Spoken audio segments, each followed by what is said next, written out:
Mari kita membuka kitab suci dari 1 Yohanes pasal yang kelima. Kita akan membaca ayat 6 sampai ayat 12.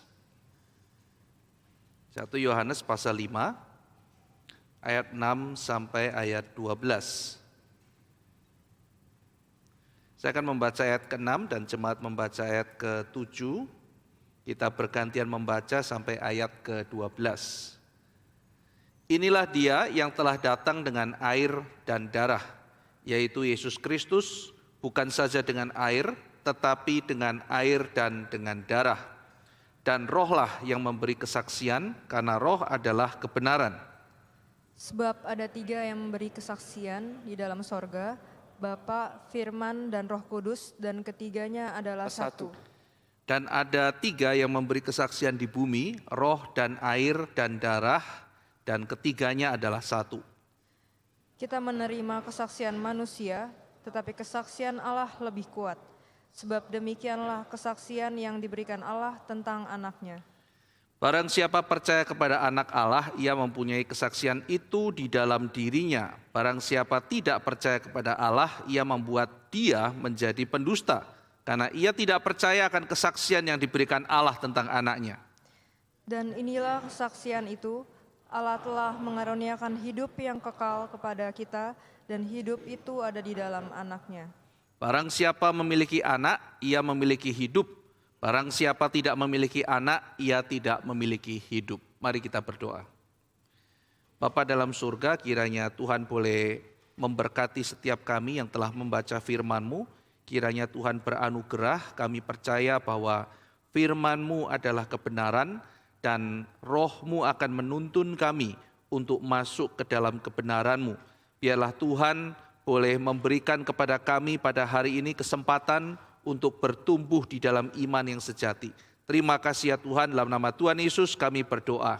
Amin. Kita terus berbicara mengenai jaminan di dalam 1 Yohanes, dan kita mendapatkan jaminan ketika kita melewati ujian-ujian yang sifatnya adalah moral. Orang yang sudah lahir baru adalah orang yang menjaga kekudusan.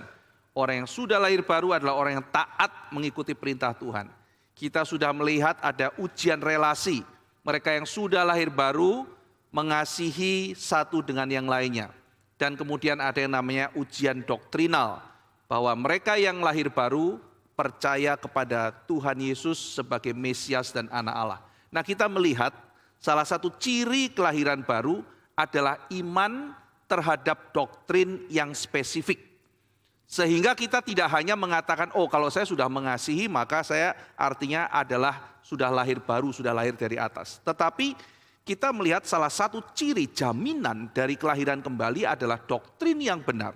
Nah di sini kalau kita melihat perputarannya, setelah kita melihat Yohanes berputar membahas mengenai kasih, sekarang di dalam lingkaran berikutnya Yohanes membahas mengenai jaminan terhadap doktrin yang benar, iman yang benar. Kita lihat ayat ke-6, saudara. Minggu lalu saya sudah membahas bahwa kita akan masuk ke dalam salah satu bagian yang cukup sulit, dan kita akan teliti di ayat ke-6 ini.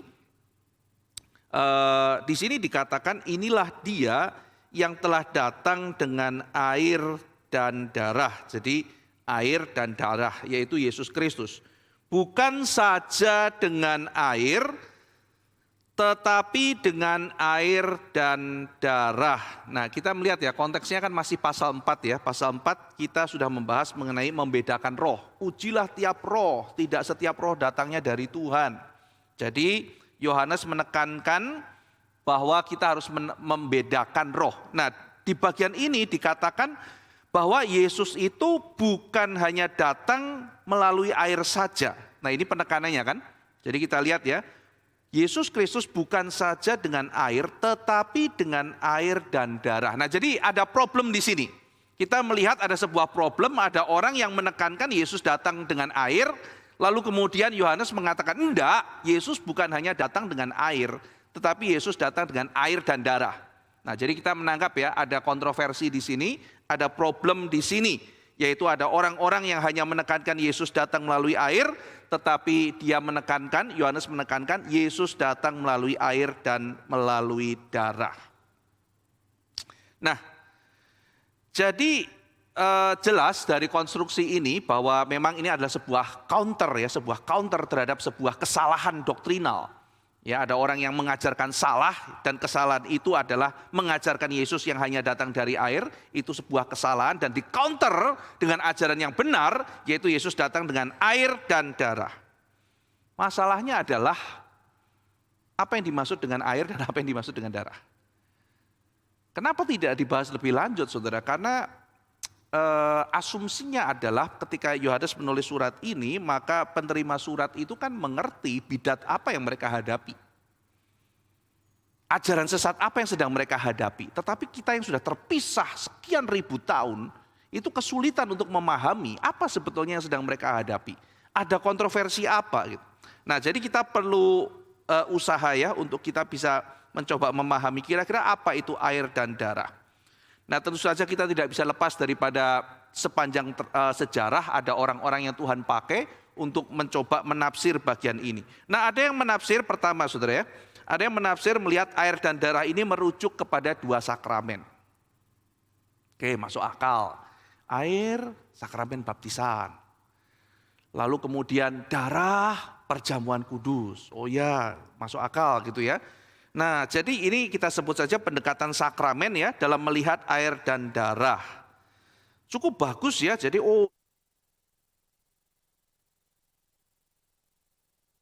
air dan darah itu adalah saksi Kristus. Air, darah, dan roh. Waktu dibaptis menyaksikan bahwa orang ini menjadi milik Kristus. Waktu kita melakukan perjamuan kudus, kan dibilang setiap kali kita melakukan perjamuan kudus, kita memberitakan, kita menyaksikan tentang Kristus. Masuk, ya kan? Boleh juga penafsiran ini kan? Berarti memang betul setiap kali kita lihat baptisan, di situ orang yang baptis kan bersaksi, saudara, mengaku. Kamu percaya nggak Tuhan Yesus? Iya percaya. Kamu percaya nggak Yesus Kristus Tuhan? Saya percaya. Kan ada ikrar yang harus mereka nyatakan sebelum mereka dibaptis. Berarti setiap kali terjadi baptisan kita melihat secara publik ada testimoni, ada kesaksian, saudara. Kesaksian bahwa Yesus adalah Mesias anak Allah. Dan setiap kali kita melakukan perjamuan kudus itu ada testimoni. Testimoni atau kesaksian bahwa Yesus Kristus adalah Mesias dan anak Allah. Nah, saudara-saudara sekalian, jadi penafsiran ini indah ya, penafsiran ini baik, pendekatan pembacaan sakramen terhadap darah dan air. Dan kita bisa melihat ya ada keindahan di dalam penafsiran alegoris semacam ini gitu ya. Tetapi masalahnya saudara sekalian, meskipun indah tetapi kurang tepat. Kenapa kurang tepat, saudara? Karena misalnya ya kalau kita lihat air itu adalah baptisan dan darah itu adalah perjamuan kudus, berarti ada masalah dengan perjamuan kudus di situ. Ada orang yang menekankan baptisan dan tidak menekankan perjamuan kudus. Maka kalau begitu artinya Yohanes sedang menekankan bahwa penting juga perjamuan kudus selain baptisan. Tetapi kalau kita mau trace back sejarah, tidak pernah kita menjumpai ada kontroversi orang tidak melakukan perjamuan kudus. Yang ada adalah ketika kita melihat di dalam Korintus misalnya, kontroversi perjamuan kudus adalah mereka yang melakukan perjamuan kudus dengan cara mengingkarinya. Perjamuan kudus itu masalah Yesus Kristus membagi jiwanya, membagi hidupnya untuk orang lain. Tapi kenapa ketika orang lain melakukannya, orang lain itu rebutan makanan dan egois. Itu bertentangan dengan makna perjamuan kudus. Kamu makan dengan cara yang tidak layak. Saudara sekalian, bayangkan ya, itu kan orang diundang ke meja Tuhan itu kan union with Christ kan, persatuan dalam Kristus. Orang datang diundang masuk ke dalam persekutuan dengan Kristus yang hidup saling mengasihi, saling memberi, ya, diundang untuk menerima pengampunan, tapi sambil makan sambil ngelirik musuhan sama sebelahnya gitu. Kira-kira seperti itu kan lucu gitu kan, datang ke meja Tuhan menerima pengampunan, menerima cinta kasih tapi saling membenci. Nah ini kan problem-problem dalam perjamuan kudus. Tapi kan tidak pernah dicatat saudara-saudara sekalian bahwa problemnya adalah orang menekankan baptisan dan tidak menekankan perjamuan kudus. Jadi kalau kita trace di dalam sejarah, kurang tepat kalau kita menafsirkan bahwa air ini adalah baptisan dan darah adalah perjamuan kudus. Sehingga kita bisa tinggalkan pemahaman ini, Meskipun ada makna yang indah ya, beauty dari air dan darah mengacu kepada sakramen. Nah, kita melihat yang kedua, saudara, penafsiran kedua. Ini penafsiran yang termasuk dipegang oleh Luther, dipegang oleh Calvin ya. Air dan darah ini digabung. Air dan darah ini jadi satu. Air dan darah itu menunjuk kepada satu peristiwa yang dicatat oleh Yohanes juga, yaitu peristiwa penyaliban Kristus. Pada waktu Kristus disalib lalu kemudian sudah mati, untuk mengetahui dan menguji apakah betul Kristus sudah mati, maka ada seorang serdadu yang menombak lambung Kristus. Dan dicatat dari lambung yang tertombak itu keluar darah dan air. Nah ini ya, air dan darah keluar. Nah, jadi bagi Calvin ini berbicara mengenai satu peristiwa. Jadi air dan darah itu menjadi satu. Menekankan apa? Apa sebetulnya makna daripada air dan darah? Menekankan efek pembersihan dan pemberian hidup melalui kematian Kristus. Saya pernah membahas penafsiran ini ya, ketika berkhotbah mengenai Injil Yohanes mengenai double blessing. Nanti dari situ kan dari darah dan air itu Calvin membangun mengenai double blessing ya, atau duplex gratia di dalam Injil Yohanes. Nah, jadi Calvin melihat di bagian ini tuh berbicara mengenai apa yang terjadi di dalam Injil Yohanes ketika Yesus ditombak dan mengeluarkan air dan darah. Nah, jadi melalui Kristus kita mendapatkan sekaligus pembenaran dan penyucian. Karena air dan darah itu adalah marturia, itu adalah saksi bahwa Kristus sudah mati menebus umat manusia. Air dan darah sebagai martir, sebagai saksi. Nah, saudara, penafsiran ini juga berbobot dan penafsiran ini juga sesuatu yang sangat indah ya, menekankan air dan darah sebagai saksi ketika mengalir dari Kristus, menunjukkan cinta kasihnya dan membersihkan manusia. Nah, tetapi ada kelemahan dari penafsiran ini, saudara. Tadi di awal dikatakan bahwa air dan darah itu menunjuk pada sebuah kesatuan, yaitu kematian Kristus. Tetapi kalau kita membaca di ayat yang ke-8, coba kita lihat saudara ya. 1 Yohanes pasal 5 ayat yang ke-8.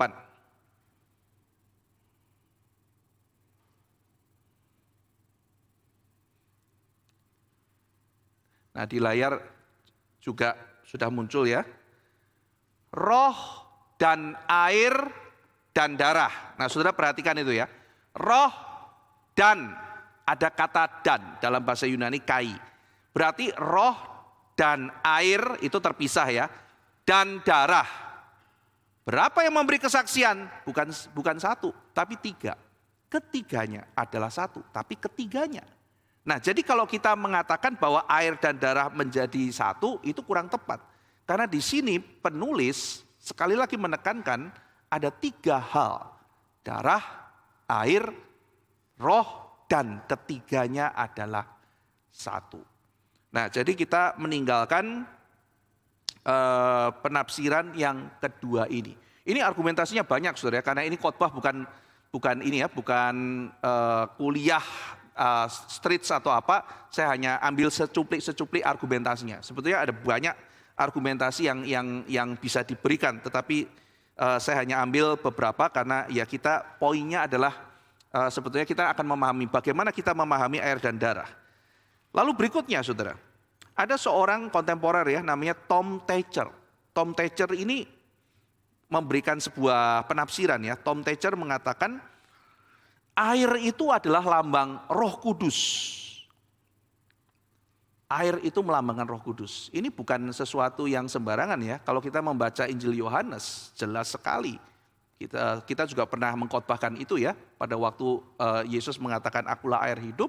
Lalu kemudian mereka akan diberikan air kehidupan. Lalu Tuhan Yesus mengatakan air itu adalah Roh Kudus.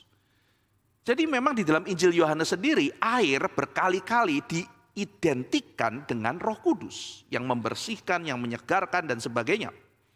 Jadi Tom Thatcher mengatakan air ini adalah simbol Roh Kudus. Lalu darah itu simbol apa? Darah adalah simbol natur fisik dari Tuhan Yesus Kristus yang puncaknya adalah salib.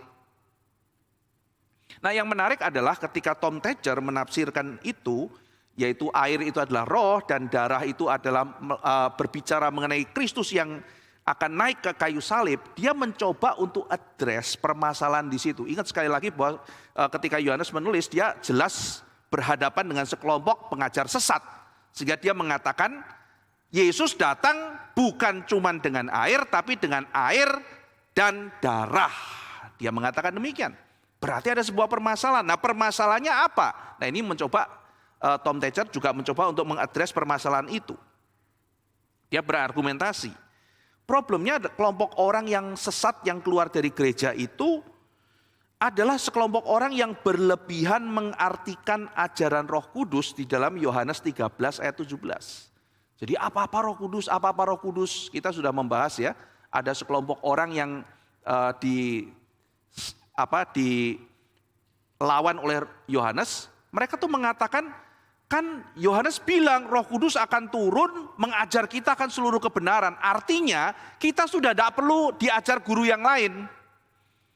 Jadi kalau Roh Kudus sudah turun, saya sudah tidak perlu guru yang lain. Itu artinya apa? Ajaran Rasul pun saya tidak perlu. Nah, nanti maka kita melihat Yohanes kan menekankan bahwa kalau kita mau mengerti Yesus yang sebenarnya, itu adalah kita mengerti lewat saksi, lewat termasuk ajaran para rasul. Tapi mereka ini ekstrim. Mereka mengatakan, enggak, saya sudah diajarkan mengenai Roh Kudus. Yesus mengajarkan Roh Kudus. Kalau Roh Kudus datang, saya sudah terima Roh Kudus. Artinya, saya tidak perlu diajar yang lain lagi. Nah, ini kelompok orang zaman sekarang kan ada yang begitu kan. Buat apa baca Calvin? Buat apa baca Agustinus? Buat apa baca apa? Roh Kudus kalau datang langsung kamu tahu, tidak usah diajar siapapun. Nah, kan ada sekelompok orang yang begitu kan. Nah, ini yang dilawan oleh Yohanes. Jadi sekelompok orang yang terlalu ekstrim di dalam memahami pengajaran di dalam Yohanes 13 sampai 17 dan kemudian merasa tidak perlu siapapun, termasuk yang paling celaka adalah mengabaikan pengajaran para rasul. Mengabaikan pengajaran para rasul. Rasul Yohanes tulis, Paulus tulis, Petrus tulis, semua diabaikan. Buat apa ajaran Petrus? Buat apa ajaran Paulus? Buat apa ajaran Yohanes? Saya langsung dari Roh Kudus. Itu klaim mereka. Nah, terhadap orang-orang yang demikian ini, maka Yohanes mengajarkan ya bahwa Yesus bukan hanya datang melalui air, ya kan?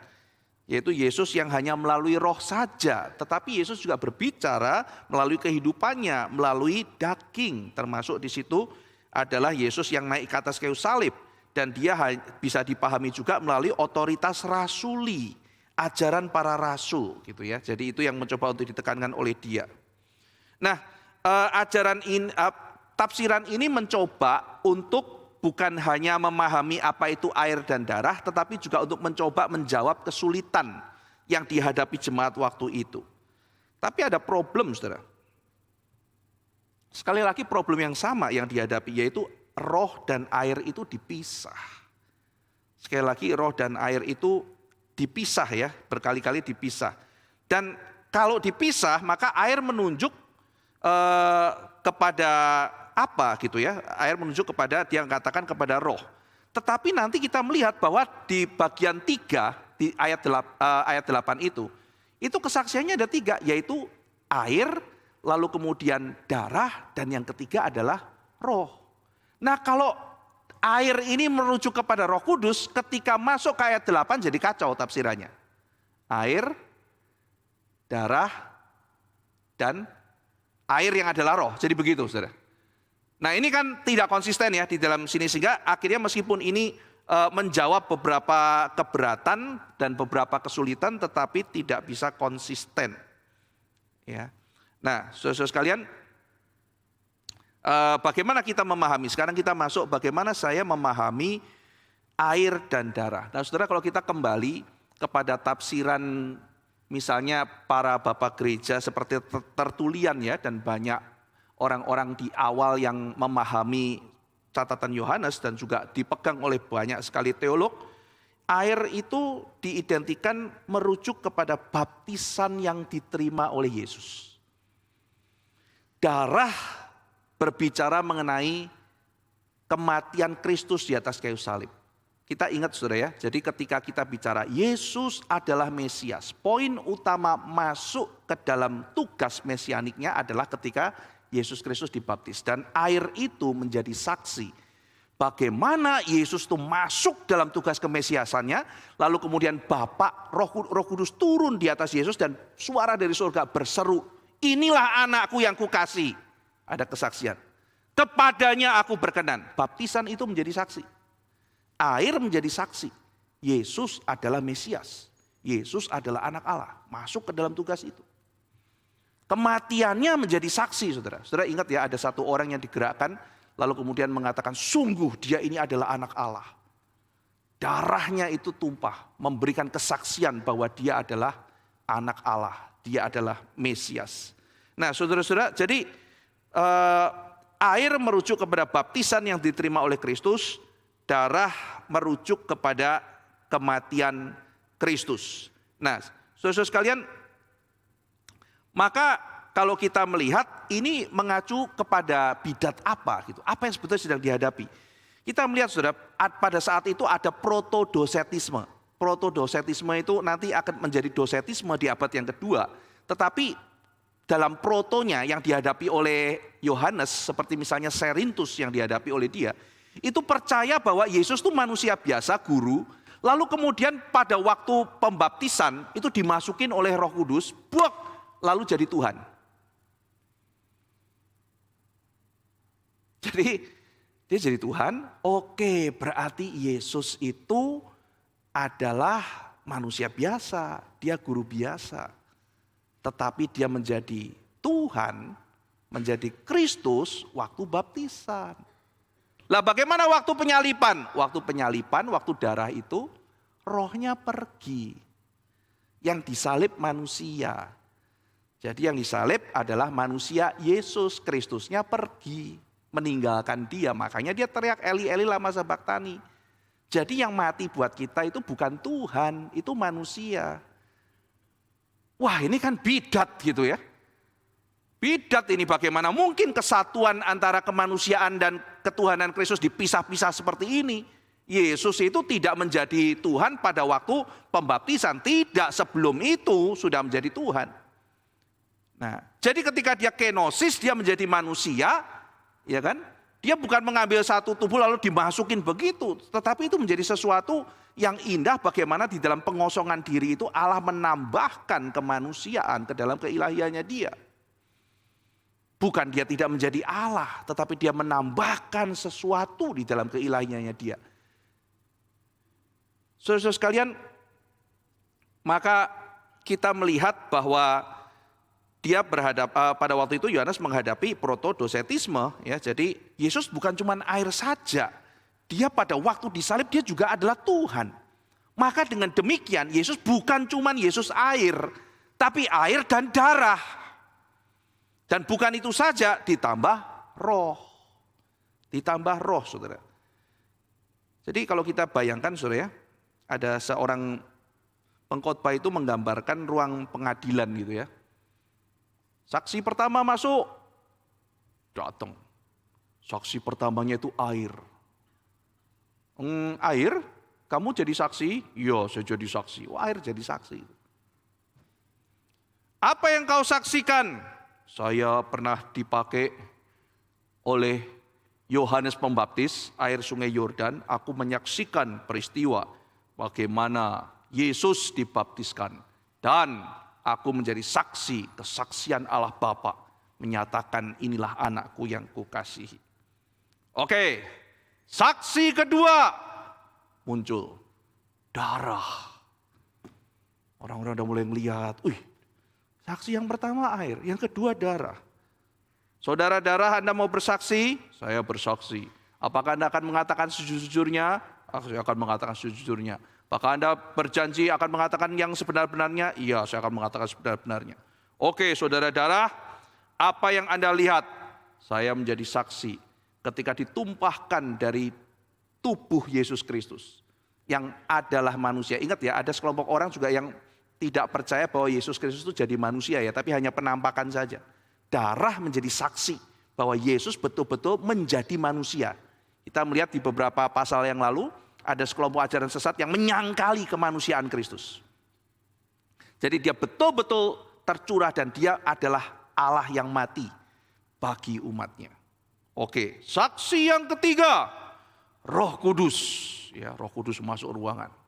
Lalu kemudian dikatakan, apa yang Anda saksikan? Ya, kesaksian Roh Kudus bukan hanya pada waktu Yesus ada inkarnasi, saudara. Kesaksian Roh Kudus sudah sejak zaman Perjanjian Lama, bukan? Dia memakai para nabi. Saya memakai para nabi, saya memakai para rasul, ya kan? Untuk bersaksi. Para nabi sudah menubuatkan jauh ke depan. Jadi kesaksian Roh Kudus itu adalah kesaksian bahkan sebelum Kristus inkarnasi. Dan kesaksian Roh Kudus berjalan sampai hari ini, saudara. Sampai hari ini. 3 yang memberi kesaksian. Yang pertama adalah air. Yang kedua adalah darah. Dan yang ketiga adalah roh. Dan dengan kalimat ini sekaligus selain menunjukkan kebenaran, Yohanes juga pada waktu itu menghadapi pengajar-pengajar sesat. Jangan kau kira Yesus cuma guru biasa. Yesus Kristus adalah Tuhan. Sebelum dia inkarnasi dia sudah Tuhan. Dan kesaksian air, kesaksian darah dan juga kesaksian roh yang diberikan oleh Tuhan. Nah, lalu kemudian kita akan melihat ayat 7 dan 8. Sebab ada 3 yang memberi kesaksian di dalam surga, Bapa, Firman, dan Roh Kudus. Dan ketiganya adalah satu. Dan ada 3 yang memberi kesaksian di bumi, roh dan air dan darah, dan ketiganya adalah satu. Jadi perhatikan saudara ya, roh dan air dan darah. Ada 3 yang memberi kesaksian, tetapi adalah satu. Jadi meskipun yang memberi kesaksian 3, tetapi kesaksiannya adalah kesaksian tunggal. Jadi ini adalah kesaksian tunggal. Bukan kesaksian yang sendiri-sendiri. Air kamu memberi saksi? Iya. Darah memberi kesaksian? Iya. Roh memberi kesaksian? Iya. Tapi kesaksiannya itu menyatakan satu kesaksian yang tunggal. Bahwa Yesus Kristus adalah Tuhan dan Juru Selamat. Nah, disinilah maknanya Yohanes koma yang muncul di sini. Ini disebut Yohanes koma ya. Saudara lihat dalam Alkitab bahasa Indonesia itu kan ada tanda kurung buka, kurung tutup itu. Itu sering disebut sebagai Johanin koma, ya, Johanin koma. Nah di situ kan dikatakan ya, di dalam surga Bapa, Firman, dan Roh Kudus dan ketiganya adalah satu. Dan ada 3 yang memberi kesaksian di bumi. Jadi tambahan Johanin koma yang ada dalam kurung buka dan kurung tutup itu, mungkin sang penulis itu sedang berpikir bahwa oh iya ya, roh dan air dan darah itu 3, kesaksiannya satu. Seperti Tritunggal, Bapa, Putra, dan Roh Kudus itu adalah satu adanya kesaksiannya. Ya, nah ini disebut Johanin koma. Kalau saudara membaca King James Version atau Authorized Version, di situ nggak ada kurung buka, kurung tutupnya. Dianggap sudah betul-betul itu adalah firman Tuhan. Lalu kemudian kalau saudara membaca kayak NIV, itu masuk ke dalam footnote atau catatan kaki. Ya, ada beberapa bagian lain seperti misalnya LAI itu memberikan kurung buka dan kurung tutup. Nah, mengapa demikian saudara?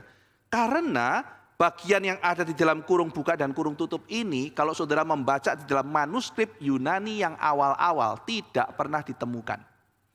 Maka ada namanya kurung buka, kurung tutup. Kita sebut ini Johanin koma ya. Johanin koma, bagian yang sebetulnya tidak ditemukan di dalam teks aslinya. Sehingga karena kita melihat bahwa kita harus kembali kepada yang asli, yang sumber, maka kita tidak menerima bagian ini. Ini tidak akan saya khotbahkan.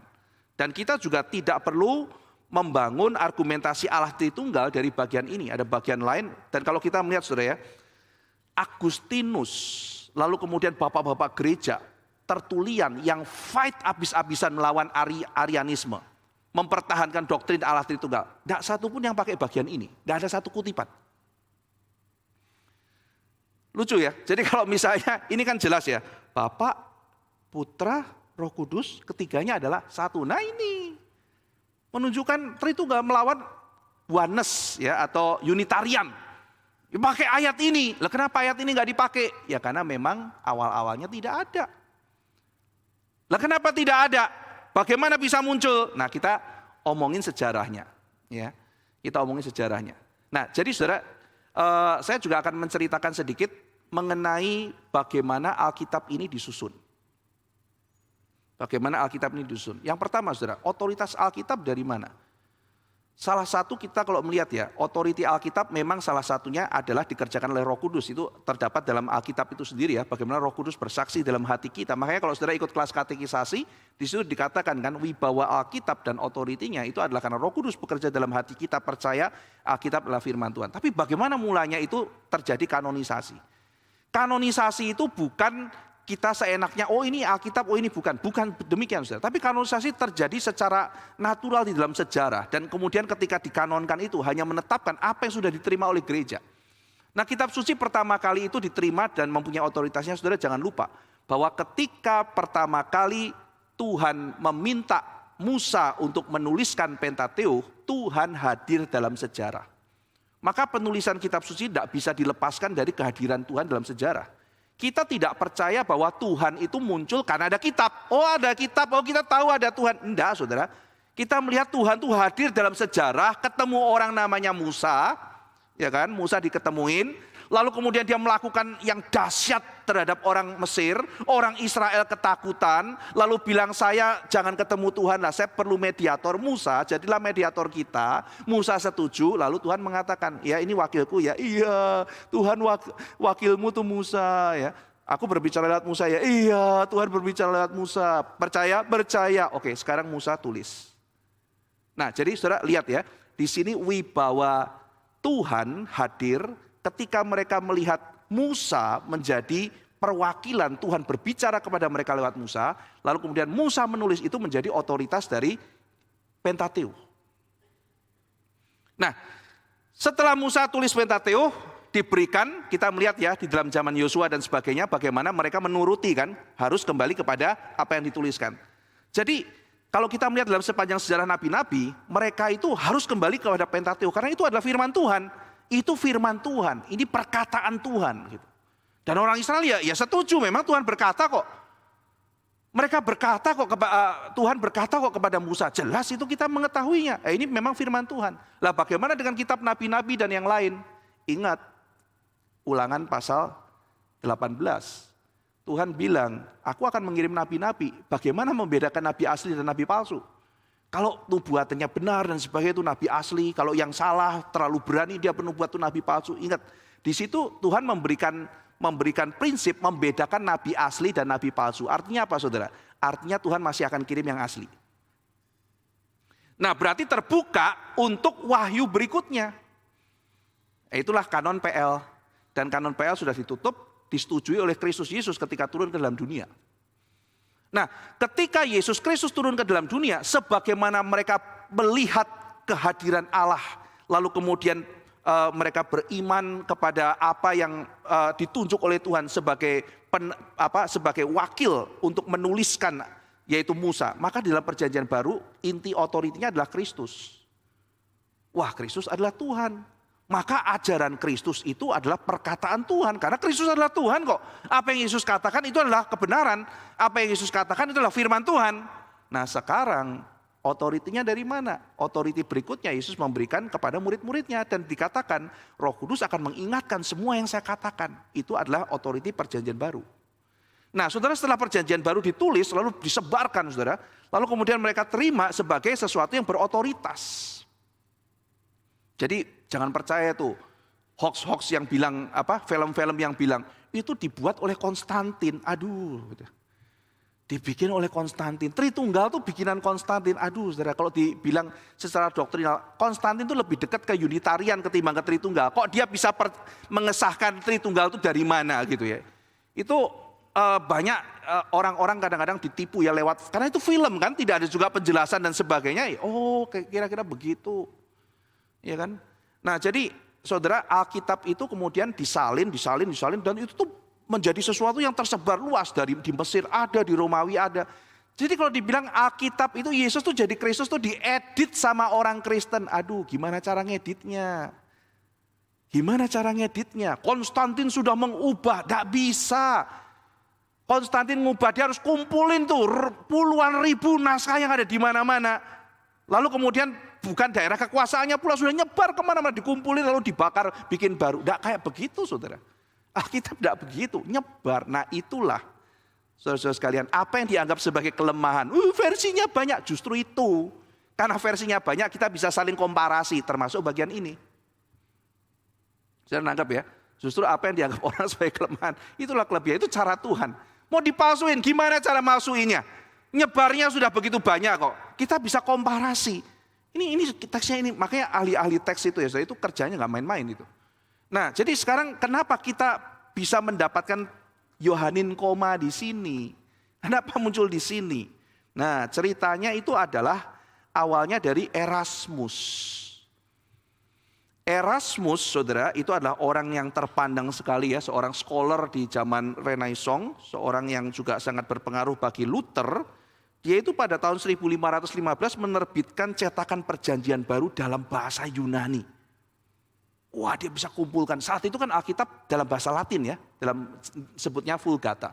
Nah, sekarang dia keluarkan tahun 1515 tuh edisi cetakan PB bahasa Yunani.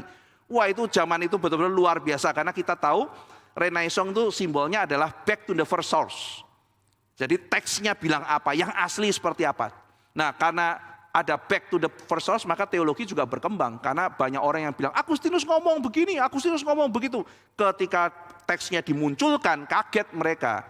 Wah, ini orang yang baca Agustinus salah ngerti ternyata. Gitu. Ternyata Agustinus juga nggak begitu-begitu gitu kan ya. Karena dikembalikan ke teks aslinya. Ya makanya saudara, kita penting ya untuk mempelajari first source, itu semangat dari Renaissance, ad fontes ya, kembali kepada sumber. Sehingga nggak sembarangan bisa dikacau gitu ya. Interpretasinya seperti apa. Nah, Erasmus kan menerbitkan ya Alkitab dalam bahasa Yunani. Nah, di dalam edisi pertamanya itu dia diprotes banyak orang. Kenapa? Karena dia tidak memasukkan Yohanin koma ini. Nggak masukin. Wah, dikomplain, didesek gitu. Masukin dong apa segala macam. Nggak bisa. Loh, kenapa nggak bisa?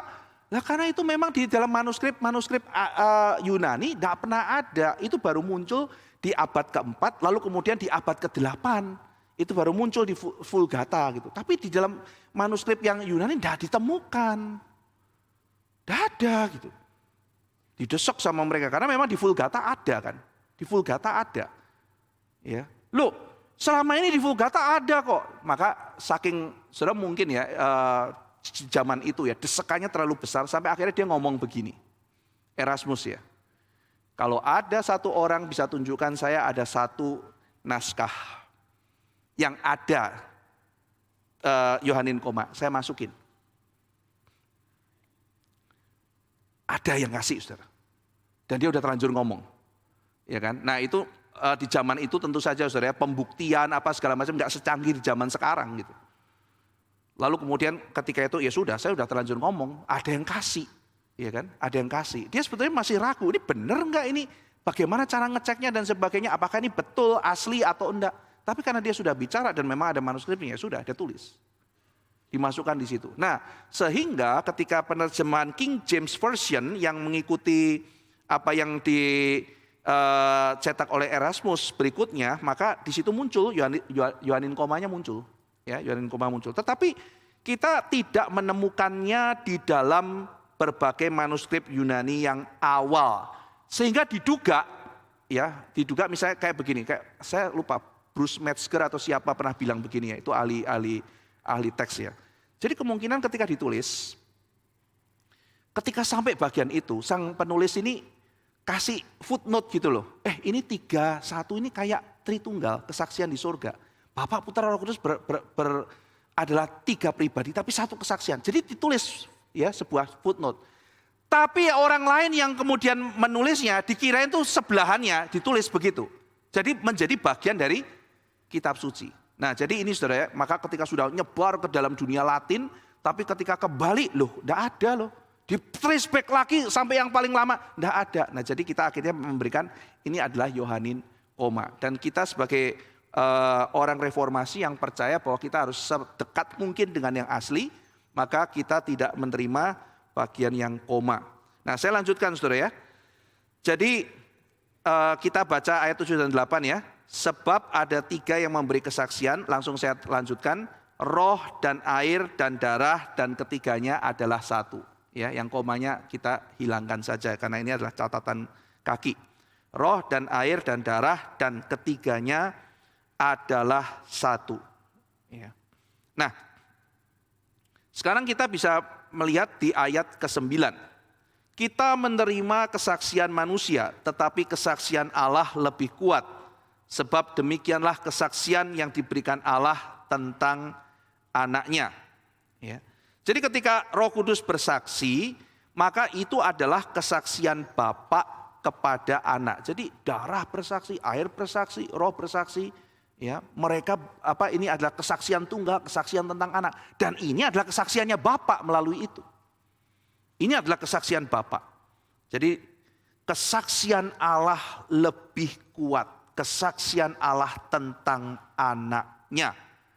Nah saudara, jadi Yohanes menekankan ini kesaksian bahwa Kristus adalah Tuhan dan Juru Selamat, Mesias dan anak Allah. Itu bukan kesaksian manusia, itu yang dia mau tekankan.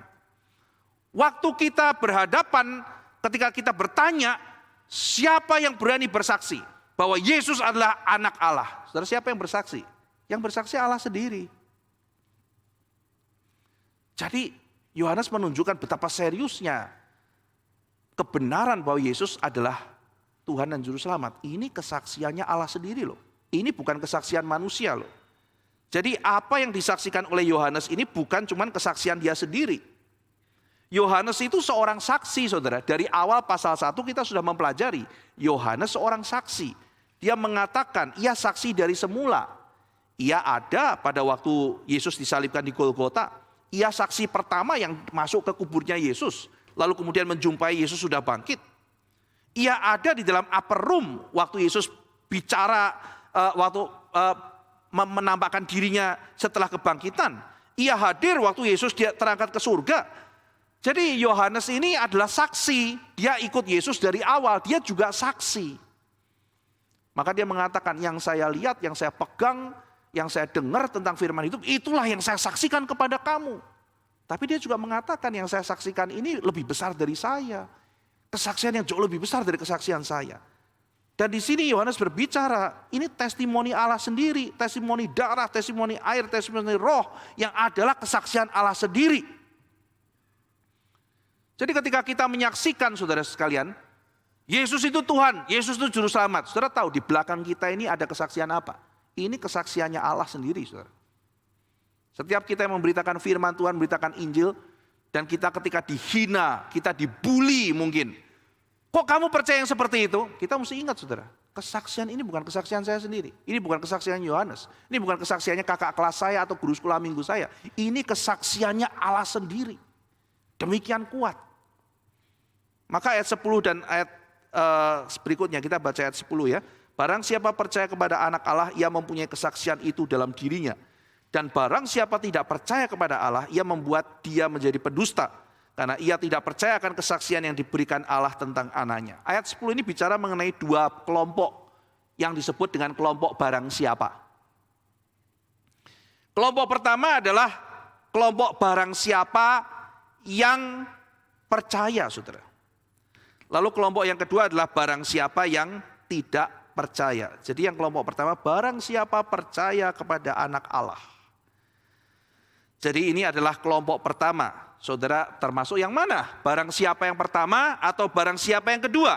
Nah kalau saudara adalah kelompok yang pertama, barang siapa yang pertama, yaitu yang percaya bahwa Yesus adalah anak Allah, itu artinya kita menerima kesaksian dari Bapa.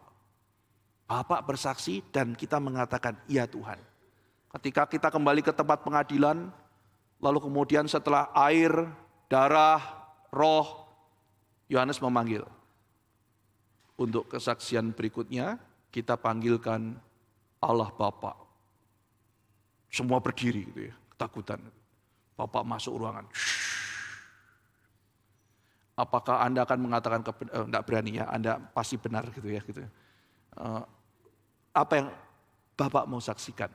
Saya menyaksikan Kristus adalah anak Allah. Kalau sudah Bapak yang bersaksi mau bagaimana? Nah disinilah ketika Bapak bersaksi ada yang mengatakan, saya percaya, saya percaya. Kamu percaya? Saya percaya, saya percaya. Kesaksian Bapak, saya percaya kepada kesaksian dari Bapak sendiri. Nah dikatakan di sini saudara, pada waktu orang itu dia percaya kepada Allah, ia mempunyai kesaksian itu di dalam dirinya. Kita lihat ya, kesaksian eksternal dan internal. Bapak bersaksi, kalau saya menerima itu artinya roh tadi juga sudah bersaksi internal dalam diri kita. Kesaksian eksternal, kesaksian internal. Kenapa kita perlu Injil disebarkan? Ada kesaksian internal, iya. Kesaksian eksternal dari luar, kesaksian internal, roh dari dalam. Pada waktu saya percaya berarti sudah ada kesaksian internal. Dan dikatakan kita sekarang berubah saudara. Kita menjadi saksi berikutnya. Kesaksian air, kesaksian darah, kesaksian roh, kesaksian Bapa. Orang yang menerima, barang siapa menerima, dia juga jadi saksi. Sekarang dalam hatinya ada kesaksian itu. Jadi saudara dan saya, kita sama-sama bersaksi. Dan kita bersaksi dengan didasari kesaksian dari Bapa. Kesaksian yang sangat kuat. Saudara-saudara sekalian, tetapi ada kelompok yang kedua. Yaitu barang siapa yang tidak percaya. Jadi ada barang siapa yang percaya, saya dan saudara yang percaya, yuk kita jadi saksi. Kita mantep karena ini adalah kesaksian Bapak. Orang gak mau percaya atau apa, ya saya yakin ini adalah kesaksian Bapak. Dan sekarang saya ikut menjadi saksi. Saksi kebangkitan Kristus, saksi mengenai ketuhanan Kristus, saksi mengenai bahwa Kristus adalah Tuhan dan Juru Selamat. Tapi ada kelompok kedua yang tidak percaya. Mereka ini gak netral sebetulnya saudara ya. Ya kan, jadi misalnya ya di hadapan semua yang hadir di pengadilan, demikian Bapak sudah bersaksi, bagaimana Anda Bapak? Saya percaya. Oke, tadi barang siapa yang percaya. Bagaimana Bapak? Gini ya, saya bukannya nggak percaya, ya memang kesaksian Anda bagus sih, cuman ya benar bagi Anda, nggak benar buat saya gitu. Kan biasanya orang gitu kan ya. Bagus sih, benar buat Anda, nggak benar buat saya. Bagi saya, Kristus bukan anak Allah, Kristus bukan Juru Selamat, yaitu baik untuk Anda, nggak baik buat saya. Apa? Gitu kan ya. Kalimat itu sama aja mengatakan apa saudara? Anda bohong. Barang siapa tidak menerima kesaksian Bapak, kata Yohanes, berarti kamu mengatakan Bapak pendusta. Tidak ada netral saudara. Jadi seolah-olah Yohanes mengatakan, bagaimana Anda menerima? Tidak. Kenapa Anda tidak menerima? Karena menurut saya Bapak bohong. Apa? Bapak bohong, saya nggak mau terima. Kamu tahu apa konsekuensinya? Tahu. Pokoknya bohong. Pokoknya saya nggak mau terima. Ini yang bersaksi Bapak loh. Nggak mau terima. Pokoknya nggak mau terima. Barang siapa tidak mau menerima, berarti mengatakan Allah adalah pembohong. Nggak ada netral, saudara. Pak Tong membahaskan di dalam kebaktian pagi, dosa tidak percaya Kristus adalah dosa yang sangat serius. Di sini Yohanes menjelaskan, saudara, kenapa menjadi sedemikian serius? Karena Bapa yang bersaksi tentang Kristus, Bapa sendiri bersaksi barang siapa tidak menerima apa yang dikerjakan oleh Kristus, dia menolak kesaksian Bapa dan mengatakan, mengklaim pencipta alam semesta dan sumber kebenaran sebagai pendusta. Wah, serius sekali, saudara, sangat serius sekali. Ya. Memfitnah Tuhan, mengatakan Allah sebagai pendusta. Maka barang siapa tidak percaya pada kesaksian dari kitab suci, mengatakan Allah sebagai pendusta. Kita tidak bisa netral terhadap klaim kita terhadap Kristus. Maka respon yang paling fundamental, yang sangat menentukan hari depan kita adalah respon di hadapan ketiga saksi yang penting ini. Ketika para saksi sudah mengucapkan kesaksiannya, respons kita itu sangat fundamental, menentukan hari depan kita seperti apa. Kita yang menerima kesaksian ini dipanggil untuk menjadi saksi Allah. Ikut bersaksi bersama-sama dengan Allah sepanjang sejarah. Saudara-saudara sekalian, itu menjadikan kita menjadi orang yang punya confident. Confident itu bukan karena kita lebih ilmiah atau apa. Confident kita karena kita dianugerahi untuk mempunyai percaya kepada perkataan dan kesaksian Tuhan sendiri. Inilah yang mau dinyatakan oleh Yohanes. Ketika kamu percaya, ketika kamu confident, confidentmu itu tidak dibangun di atas kehebatan kamu. Tapi oleh karena kesaksian Allah sendiri. Saudara, ayat 11 dan 12, dan inilah kesaksian itu, Allah telah mengaruniakan hidup yang kekal kepada kita, dan hidup itu ada di dalam Anaknya. Barang siapa memiliki anak, ia memiliki hidup. Barang siapa tidak memiliki anak, ia tidak memiliki hidup. Hidup yang kekal itu dikaruniakan. Dikaruniakan, bukan didapat, bukan diperoleh, bukan dikejar, tapi dikaruniakan. Sebagai sebuah gift. Hidup kekal itu tidak kita kejar, tidak kita usahakan, tidak kita upayakan. Tapi hidup yang kekal itu dianugerahkan kepada kita, Yohanes mengatakan. Dan hidup yang kekal itu dianugerahkan kepada kita yang hidup di dalam Anaknya.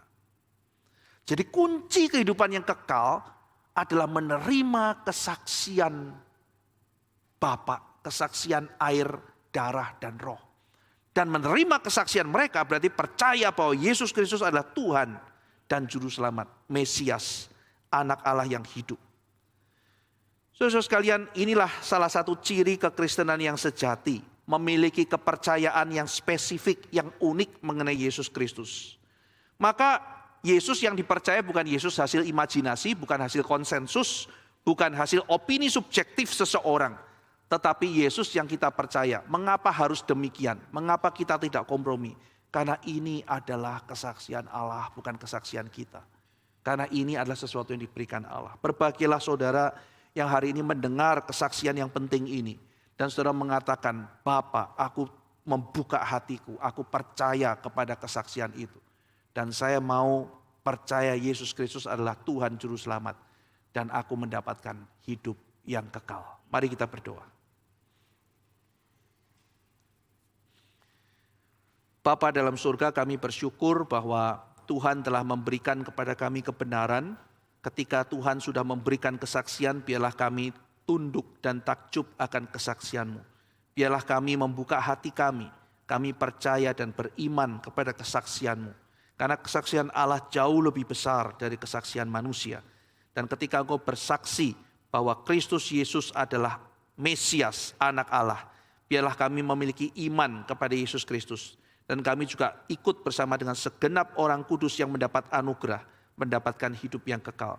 Terima kasih ya Tuhan, biarlah kami yang sudah terpanggil juga boleh menjadi saksi, boleh menyaksikan kebenaran ini, boleh menyaksikan kesaksian dari-Mu kepada orang lain. Dalam nama Tuhan Yesus kami berdoa. Amin.